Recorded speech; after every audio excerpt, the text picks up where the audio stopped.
How do I establish, let's move on to student discipline. How do I establish rules in my classroom? Very simple. Rules have to be based on district policy and a code of conduct. Both exist. Both exist. The code of conduct comes from the state of Texas, and then it's put into district school board policy. The rules must be rational, and they must be understandable. They must make sense, and they must be reasonable, in other words. Okay? If you bring a pencil to class instead of a pen, you will be paddled. That's not rational. That's irrational. Does that make sense? Okay? And rules must be specific, they must be short in length, and they must be enforceable. If you come to my class late, you will be required to do public service picking up trash along the edge of the freeway. That's hard to enforce. Very difficult to enforce. Okay? And again, those are really facetious examples that I'm giving you, but you understand how rules have to be made in schools. And there are people that have in the past, I hope they don't do it anymore, they just take things to the extreme. Take things to the extreme. I hear that students get light punishments for serious offenses. True? Students that are 10 years or older can only be suspended up to 3 days per offense. Most students are placed in AEPs, or in a school that's designed to be an AEP, the alternative school in your district. For 120-day segments, if they commit a felony, if they threaten or assault another individual, to include a school employee, on or off campus, you as an employee cannot be assaulted by a student off campus. If they commit drug, alcohol, or inhalant offenses, if they behave in a lewd manner, taking photographs of themselves not attired, not dressed, and sharing them, for example. If they commit an act of indecent exposure, which that could also fall into, certainly if they expose themselves indecently in the presence of others. If they commit an act of vandalism, or if they engage in persistent misbehavior. I vividly remember this one because our son was still in school, in high school. He was at Franklin High School, as I noted earlier. And in Franklin High School, in the 4 years you go in the main milling and entry area, is a stuffed, for lack of a better word to describe it, cougar. The Franklin High School is known as the Cougars. That's their mascot. And students broke in. One student in particular broke into the school, crashed that exhibit case, it was in glass, and destroyed that cougar. And so that's an act of vandalism, certainly. And that student was prosecuted to the point of being told, you will serve jail time and join the Army. I don't know if that's a great service to our country or not, but my understanding is that student went and joined the Army. But nevertheless, that's an act of vandalism. Now that cougar was eventually replaced. I'm kind of getting off task here, off target. You know who or how that cougar was replaced? Remember they found one in the car wash restaurant, what's it called? Oh, yeah. That was a couple years back, right? Yeah. H and R. I want to say H and H, but H and R. Is it H and H? Yeah. The car wash slash Right. Mexican food restaurant. Very famous, publicized all over the United States in many travel books, Texas Monthly, Texas Highways, etc. Well, they killed one there.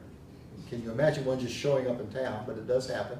Dr. Cortez, if she was here, will testify. She actually saw a cougar in the canyon below her home over on the west side. So they do exist, they do come out, and sometimes they do wander into town. So that animal was killed and later sent to a taxidermist and, again, stuffed. And also for persistent misbehavior. This is what gets kids in more trouble than anything. Persistent. They're back in the office again, back in the office again, back in the office again. As principal, I had this kid named Tommy. He might as well have lived with me in the office. I should have started giving him assigned tasks. He was constantly, he was persistently misbehaving, okay? And they can get serious offenses. Now, what if the student's reading a comic book and sit down to the office?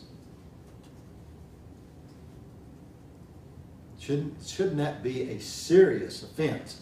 And that child maybe, be suspended for 3 days, be paddled. That should be dealt with in the classroom. No, and that becomes an issue sometimes with faculty. Is a principal being responsive to issues that are being sent to the office? And as a principal, I work diligently to be responsive to disciplinary matters. But if you sent me a kid for not bringing a pencil, I would typically send that kid back with a little note, private note that said, take care of that. Talk to the kid, talk to the kid's parent. Okay? What do you want me to do with this child? 1 year, at the end of the year, we get pretty anxious near the end of the year as educators. We get pretty tired. We get worn out. We not only get sick, we get sick and tired, right? I had a wonderful teacher, an outstanding teacher. She sent this kid down and the referral, it said, he's looking at me funny. Now, I don't know how you look at somebody funny. Maybe you're doing something. I don't know what he was doing, but he's looking at me funny. So I asked him, what are you doing? How are you looking at this teacher funny? He said, I don't know. And the kid was earnest and sincere, but the teacher was just at the edge. It was in the bag. She had just had enough. She was a great teacher. So I told the child, I gave the child directions. I told the child, this was the discipline. Do not, under any circumstances, ever again, look at the teacher funny.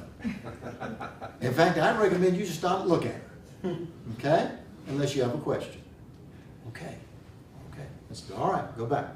Later on, I saw the teacher. I said, how's Johnny, whatever his name was, doing? He's doing much better. Thank you very much. Appreciate you taking care of that. Didn't do anything. But it was serious to the teacher, so I made it serious to me, and thus made it serious to the student. So sometimes that's important. If faculty do not think principals, administrators, or APs are being serious in addressing issues, that sometimes causes a great deal of friction between administration and faculty. So if you become a future school leader, be serious about handling the discipline, but do it appropriately. Do it appropriately as the offense relates. That teacher at that time would probably have been pleased for me to tell the child, stick your tongue out and stick it in that light socket, in that electrical switch. Electrocute yourself. No, I'm being crazy, silly, facetious. Under no circumstance would I do something like that. But when if I'd have said, well, I electrocuted him. Good. Okay?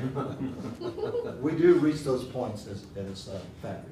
Can I permanently remove a disruptive student from my classroom? Can you? Yes? No. Like have them removed to another classroom? Permanently remove them from your classroom. Get them out of here. Yes? You can No. Correct answer is yes, you can. If you have sufficient documentation that is strongly and consistently indicative of the child's behavior in interfering with the instructional program. You don't see this done a lot, but it can be done. The reason it's typically not done is because of teachers. Okay, Ricardo kind of addressed it. If they're misbehaving in your classroom and you want them permanently removed, they're going to be placed in someone else's classroom.